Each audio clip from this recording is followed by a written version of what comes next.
If you told me a year ago that the woman I loved would one day toast to my humiliation in front of her family, I'd have laughed it off, or maybe cried. I honestly don't know which would have felt more fitting. My name's Kyle, I'm 36, and I used to believe in fairy tales, the kind where you marry your best friend, grow old together, and weather whatever life throws at you. Turns out, I was the only one in our story reading the same book. I thought our 7th wedding anniversary would be another quiet celebration. Maybe a dinner at our favorite spot by the harbor, or a movie night at home, her curled up beside me like she always used to on chilly evenings. I didn't expect a party, and I definitely didn't expect a spectacle. But before we get there, before the champagne glasses clinked and my wife delivered her little speech, I need to rewind. Because I don't want you thinking this came out of nowhere. The signs were there. Hindsight has a way of spotlighting all the red flags you ignored in real time. I met Lauren when we were both 27. She worked in marketing, sleek, driven, always the smartest person in any room. I was the quieter one, an engineer, more comfortable solving systems than navigating social circles. But we clicked. She said I made her feel calm, grounded. I told her she made me feel seen. That was enough, back then. Our first few years were golden. She laughed at my dry jokes, called me her safe place, and I thought we were invincible. We weren't rich, but I had started a small automation company with a couple of old college buddies, and it was growing slowly but steadily. She was killing it at her agency, rising through the ranks. We bought a modest house in a quiet neighborhood. Nothing extravagant, just ours. We shared dreams like people share coffee, every morning, effortlessly. But things started shifting around year 5. At first, it was little things. Lauren would roll her eyes when I brought up work. Not in a mean way, just disinterested. Dismissive. If I had a tough day dealing with a bug in our latest software patch or a setback with a client, she'd say things like, maybe you should let someone else handle that part, or, you stress too much over boring stuff. I chalked it up to stress. Her job was demanding, and we'd just started trying for a baby, which brought its own pressure. Then came the family gatherings. Lauren's family was always a bit intense. Her mother, Cynthia, was the kind of woman who wore diamonds to Sunday brunch and never missed a chance to comment on someone's outfit or income. Her brother, Logan, was a finance bro caricature, always talking about leveraging assets and making passive income off other people's labor. Her dad, Martin, was quieter but seemed to carry the same air of superiority, like everyone else was playing life on easy mode and they were competing on a higher level. From day one, I could tell I wasn't their ideal pick for Lauren. I didn't come from money. My parents were public school teachers. I wasn't flashy. I wore sneakers to their fancy dinner parties. I drank beer instead of wine. But Lauren always told me it didn't matter. They don't get to choose who makes me happy, she'd whisper, and for a while, I believed her. But at a family barbecue 2 years ago, something shifted. Logan made a snide remark about how tech guys are just blue-collar with Wi-Fi, and when I laughed it off, Lauren didn't defend me. In fact, she laughed too. Not nervously, not out of politeness. She genuinely found it funny. I remember looking at her, trying to catch her eye, and she just turned away to get another drink. I let it go. One joke, I told myself. Don't be sensitive. But then came Thanksgiving. Cynthia was hosting, and everything was, as usual, over the top. Caterers, a string quartet, gold-trimmed napkins.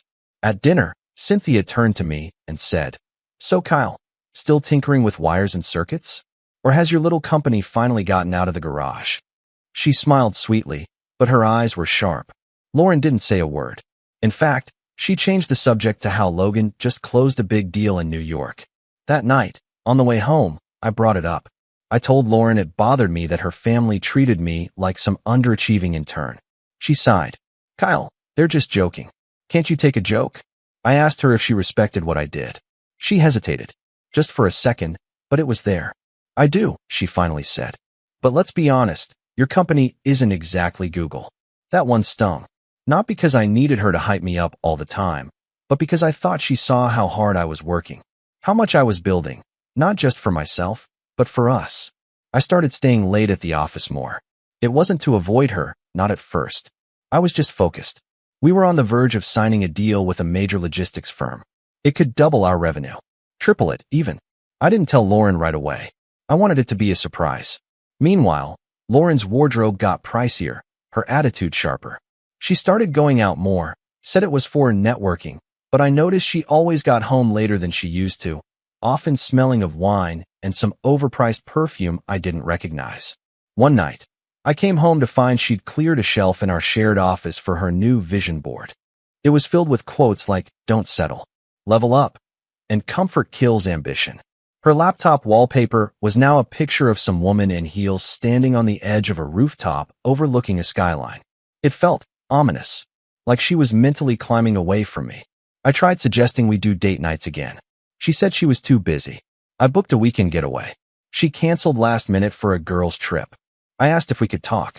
She said, "We're just in different places right now. You focus on your company. Let me breathe." That should have been the wake-up call. But I kept holding on, thinking she'd come around. The final straw before everything spiraled was a dinner at her parents' place, about a month before our anniversary. I'd finally closed the logistics deal. My company was booming. We were hiring, scaling, even moving to a new office downtown. I was proud, and I thought, finally, this will be the moment her family sees me differently, respects me. At dinner, I mentioned the new deal. Cynthia gave me a polite smile. Logan smirked. "Congrats, man. Now maybe you can finally buy a real car." Lauren didn't say a word. In fact, she changed the topic again, this time to her new mentor, a CEO from her agency who was teaching her how to think bigger. That night, I told her how much that hurt. She just stared at me, quiet for a long moment, before saying, "Kyle, you're a good man. But maybe I need more than good." I didn't sleep that night. I couldn't. That phrase haunted me. And then came our anniversary. She texted me a week before, saying she had a surprise planned. "We're something nice. Formal. You'll love it." I was hopeful. Maybe she'd remembered what we used to be. Maybe this was her trying. I showed up at the venue she texted me, an upscale lounge downtown. Everyone was there. Her family, some of her coworkers, even a few people I didn't recognize. The lights were low, the music elegant, the drinks flowing. And then, just as I was settling in, she tapped her glass. The room quieted.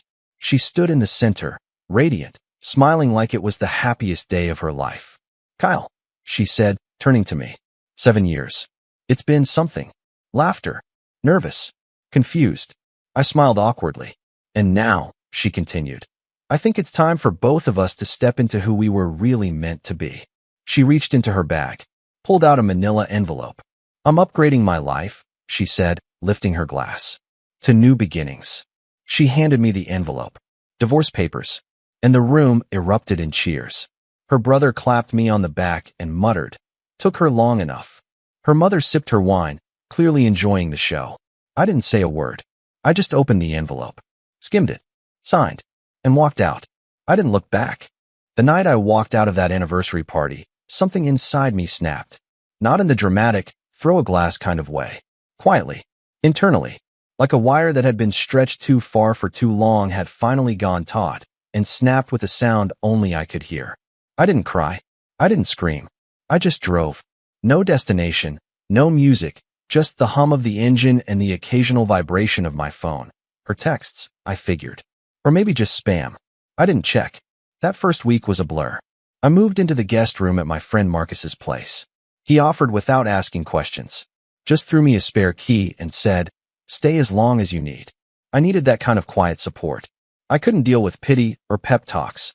My lawyer, thankfully a friend from college, reviewed the divorce papers and called me, baffled. She filed everything already. Like everything. This wasn't spontaneous, Kyle. This was orchestrated. That word stuck with me. Orchestrated. It felt like the perfect term for what Lauren had done. Planned like a symphony of humiliation. Every note hit with precision. The timing, the audience, the toast. Even the party venue wasn't casual. It was a place we'd once said we'd book for our 10-year anniversary. Ironic.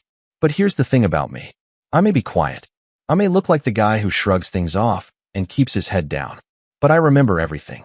I replay conversations. I catalog tone, inflection, pauses. I'm not a revenge kind of guy by nature. But when you burn every bridge and then light a firework on the ashes, I start taking notes.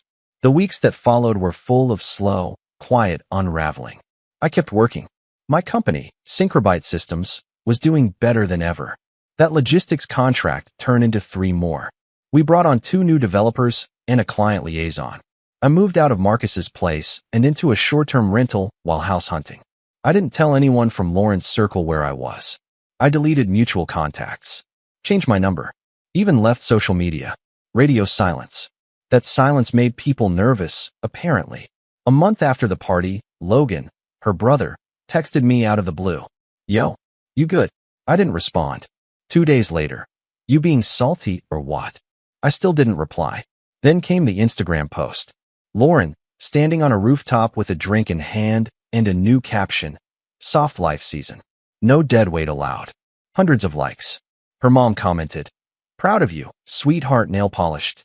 I remember looking at it for a long time, not because it hurt, but because it didn't anymore. Not like before. What hurt more was the realization that for years, I defended people who never once defended me. Then came the real gut punch. 3 weeks after the post, I got an envelope in the mail. No return address. Inside was a glossy invitation. Not just any invitation. It was for Logan's engagement party. Lauren had apparently helped plan it. Taped to the invite was a sticky note in familiar handwriting. No hard feelings. You're still welcome. Dress code, upscale. Don't embarrass yourself. I stared at it for a while. Then I laughed. That night, I made a decision. I wasn't going to show up at that party. But I wasn't going to disappear either. Instead, I got to work. I poured every ounce of myself into the company. Long hours. Strategic hires. I pulled off 3 major deals in 8 weeks. By month 4 post-divorce, Synchrobyte had grown so fast that we'd outgrown the downtown office space I was so proud of just a year ago. We started leasing a modern, glass-walled building on the edge of the business district. It had views of the skyline, a full espresso bar, and a rooftop garden that made that Instagram post of Lauren's look like a Motel 6 balcony. But the universe wasn't done yet. One afternoon, while I was reviewing floor plans for my new house, yes, house, because I was finally building my dream home, I got a call from Marcus. You might want to sit down, he said. Already am, I replied. You remember Lauren's company? The agency. I nodded, even though he couldn't see me. They just laid off 30% of staff. Guess who was one of them? I blinked. No way. Oh yeah, budget cuts. New leadership. They axed the entire department she was climbing through. Apparently, her mentor jumped ship last month. Lauren's out. I didn't say anything. I didn't even know what to feel. Pity? Satisfaction? Emptiness. Then he added, Cynthia's spa closed too. Apparently some back taxes and shady bookkeeping. Within days, things began to unravel faster. Lauren's Instagram changed tone. No more rooftop cocktails or empowerment quotes. Just vague, moody captions. One read, not everything goes as planned. Just gotta keep going. No likes from Logan or Cynthia. Strange. A week later, I got another envelope in the mail. No return address again. Inside, a letter from a landlord. Apparently, Lauren had listed me as an emergency contact years ago when we rented a vacation place together. The letter explained that she defaulted on rent at her current apartment and that they were seeking to locate any related parties for contact information. It was addressed to me by mistake, but it told me everything I needed to know. Lauren was broke, or close to it. I didn't respond. But that night, I drove past the old apartment we used to share, the one she left after the divorce. It was dark, empty, and quiet. I parked down the street and watched for a while, unsure what I was even hoping to see. The next day, I checked public listings. She'd filed for unemployment. Her LinkedIn showed, open to work. Logan's engagement party had been canceled due to scheduling conflicts. Cynthia had deactivated her Facebook. It all felt surreal.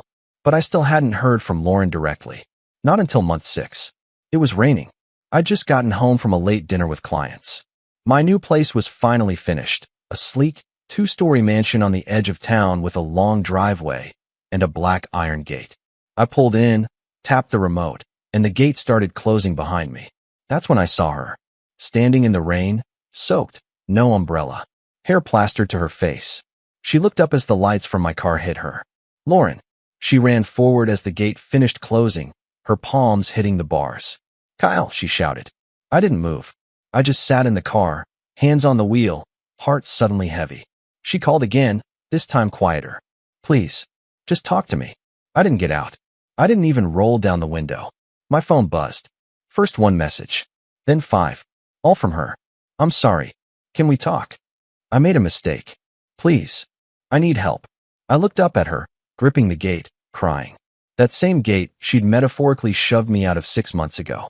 Now it stood between us, physically, silently, as the rain poured down and she pleaded with the one person she'd once discarded for a photo op. I didn't open the window. I didn't open the gate. I just watched her messages roll in from the warmth of my car. But this wasn't the end. It was just the moment I realized the power dynamic had flipped. And for the first time, I held the pen in the story she once thought she was writing alone. For the first few minutes, I just sat there. Lauren's figure flickered through the rain-streaked windshield like a ghost, half real, half memory. I should have felt triumphant, vindicated, even. After all, wasn't this the moment every betrayed husband imagines in his darkest, sleepless hours? Her broken, me thriving, she begging at the gate I now owned. But what I felt wasn't pride. Not yet. It was tiredness, a kind of emotional fatigue that weighed down the moment. Maybe because it had taken everything to get here. 6 months ago, when I walked away from that anniversary party with divorce papers in hand and 1,000 fake smiles behind me, I didn't have a plan. I had some money, sure. A company that was doing okay. Friends who cared. But emotionally, I was hollowed out. Betrayal has a way of doing that. It's not just the act itself. It's the death of every belief that led up to it. The trust, the time, the tiny sacrifices you made believing they mattered. And for what? A toast. A punchline. So yeah, I hit rock bottom. But I did it quietly. No drinking binges. No rebound flings. I didn't burn her clothes or post passive-aggressive quotes online. That's not who I am. Instead, I folded into myself. I became surgical with my time, my emotions. My calendar filled with client calls and code reviews and strategic meetings, but my nights were silent. Lonely, even. I kept a spare toothbrush at Marcus's place for weeks longer than I needed to. Not because I didn't have anywhere else to go, but because I wasn't ready to call any place mine again. I started journaling. It's not something I ever thought I'd do, but my therapist, yeah, I started therapy too, recommended it. At first, it was just rage. Pages and pages of what I wished I'd said that night. Things like, how long did you plan it? Was I just a stepping stone for you? Did you ever really love me? Or just the version of me you thought you could upgrade from later? But over time, the rage turned into reflection. And then strategy. See, I realized something in that silence.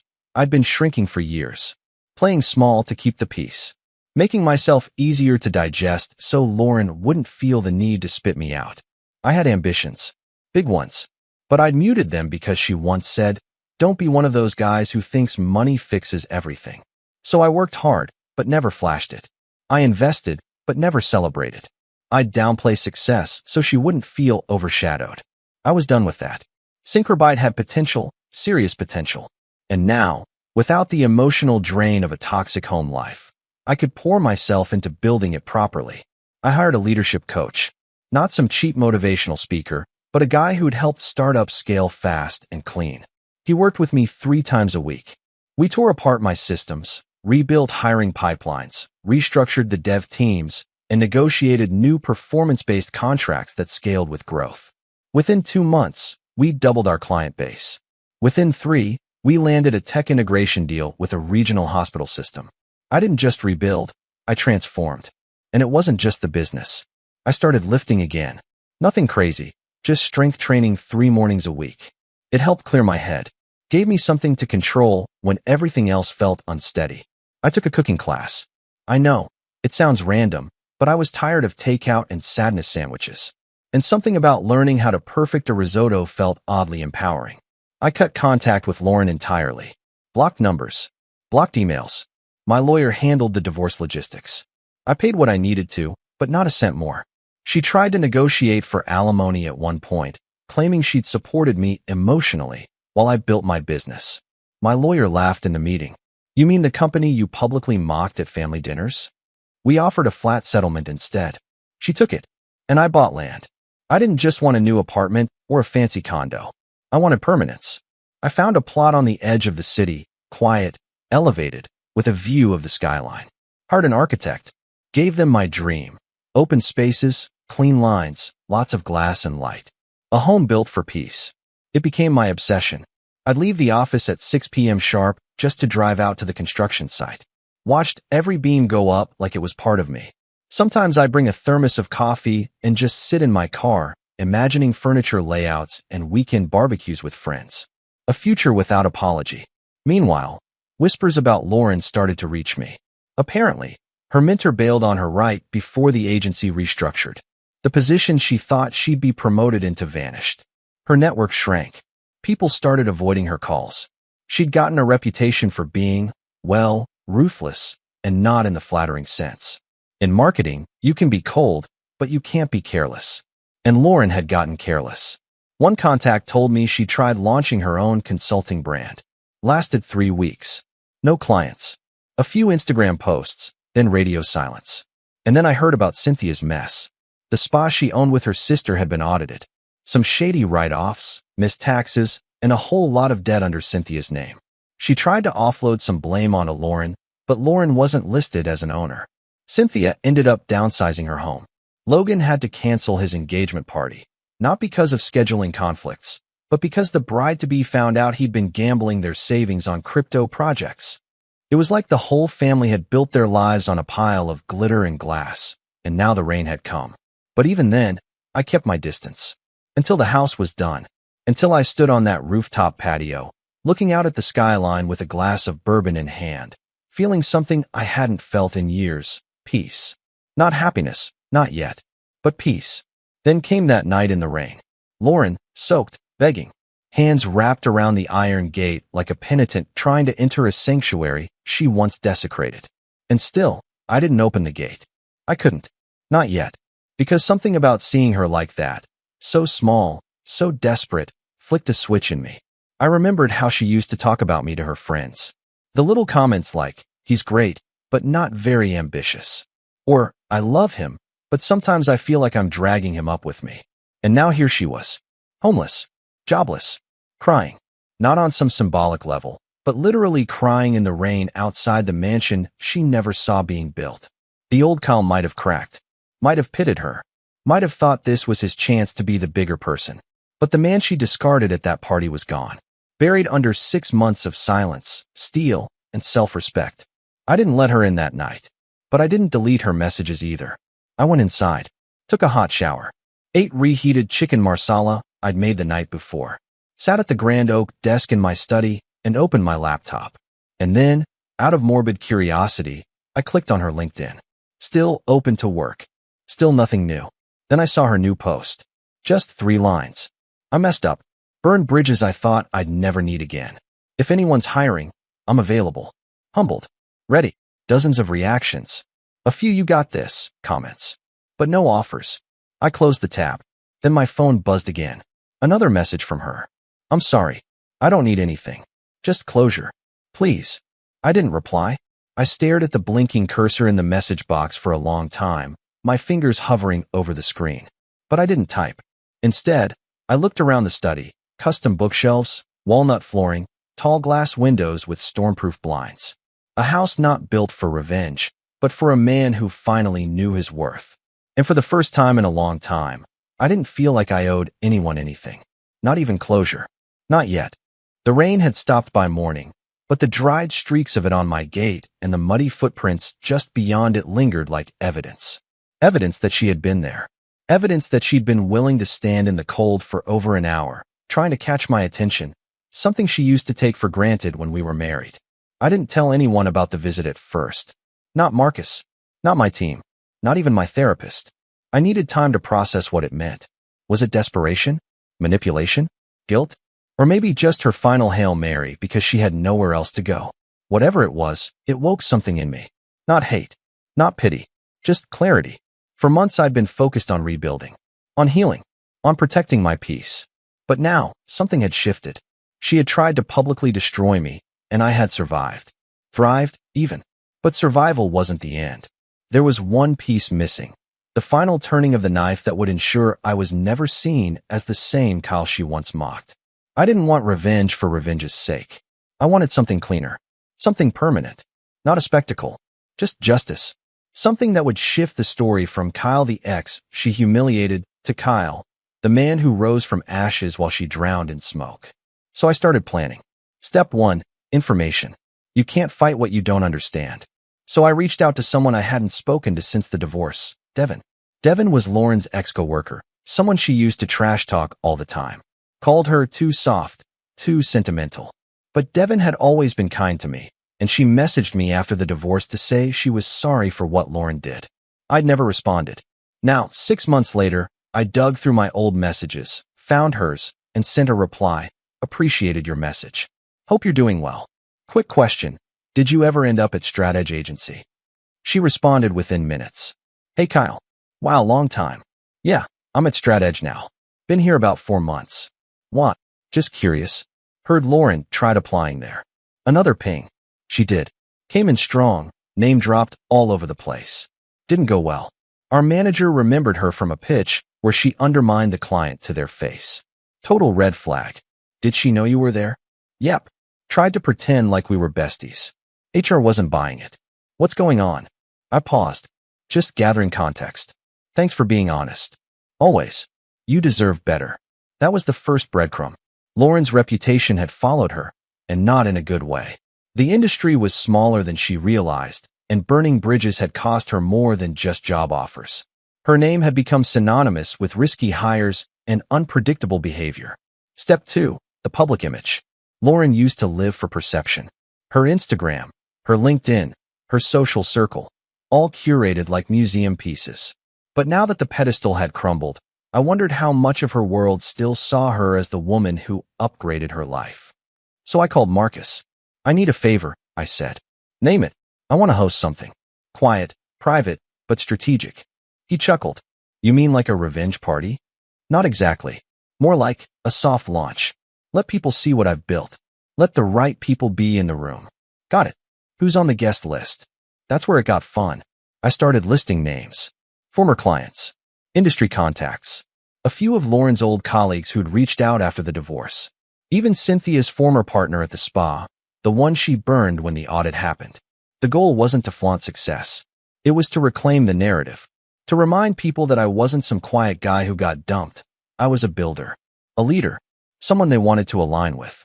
We planned a rooftop gathering at my new place. Sunset, catered, minimal press. Just enough photos to make their way onto LinkedIn and the social feeds of the right people.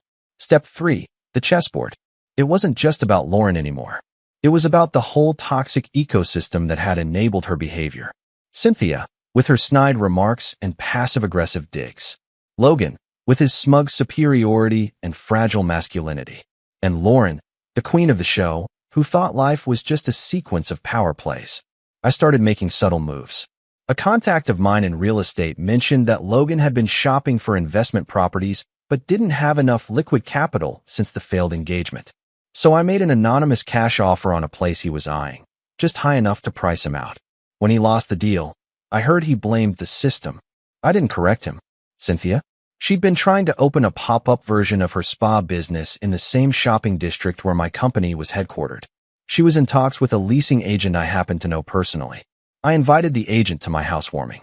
Over drinks, I casually mentioned that Cynthia's last business had been flagged for tax issues and owed back wages to 2 employees.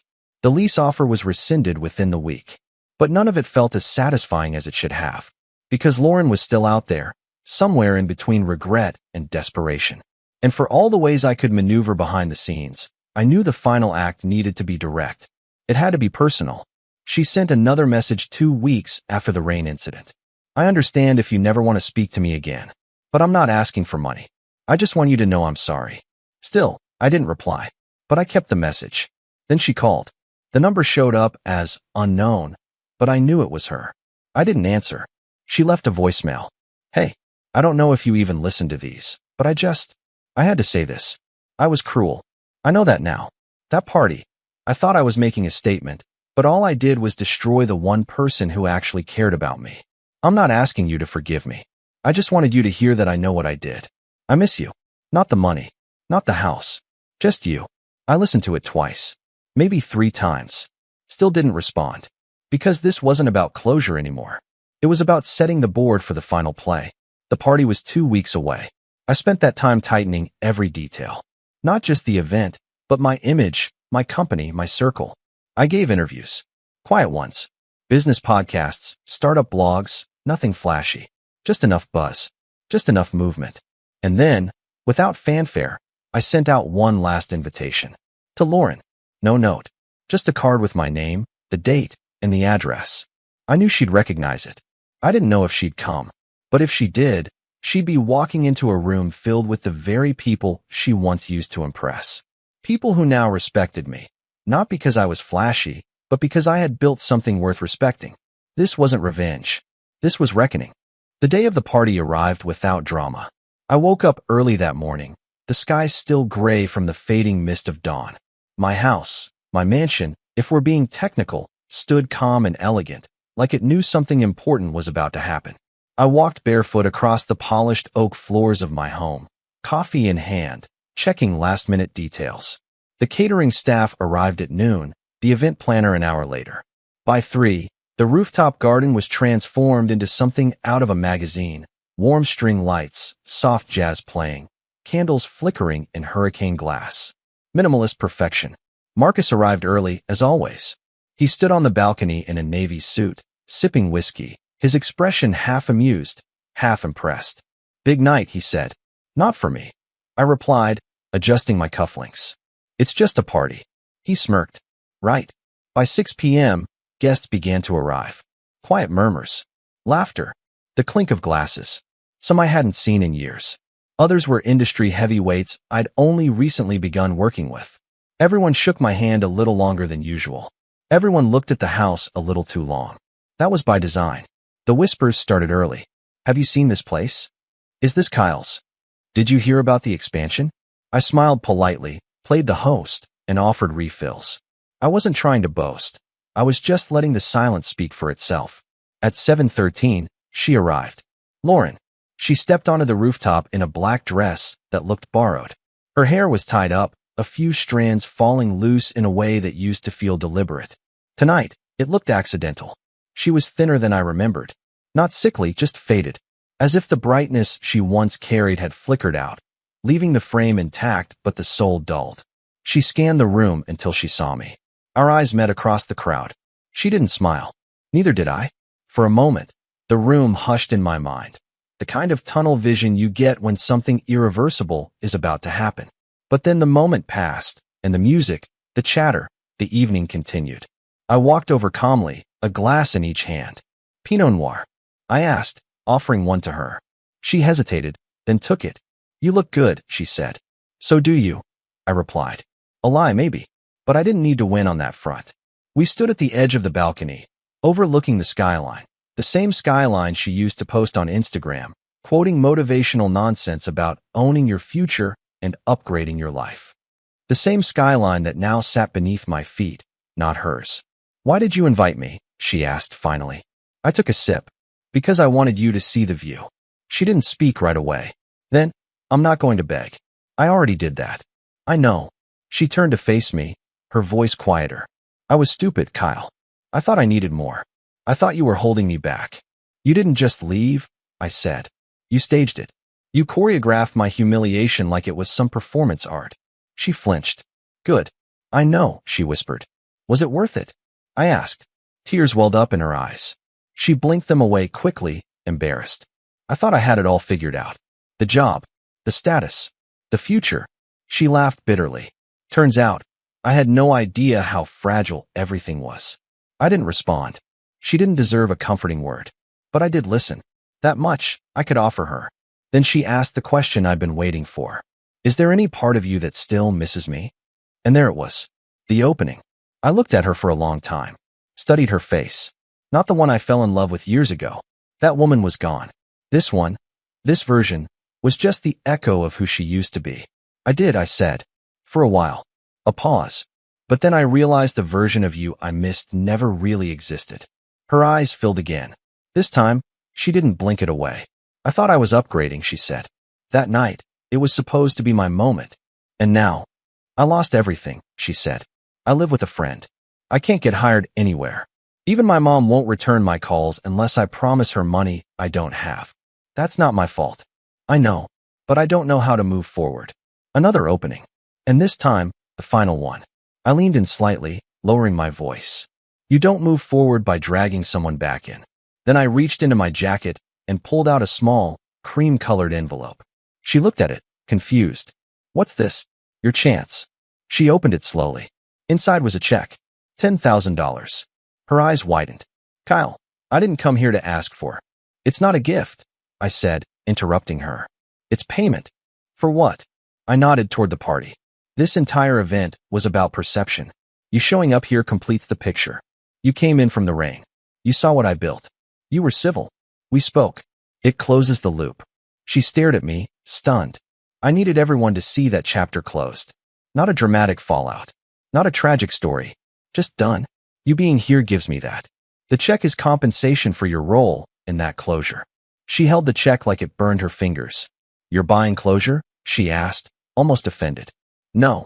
I built closure. This is just the receipt. Silence. Then she folded the check, slipped it back in the envelope, and nodded slowly. You really are a different man.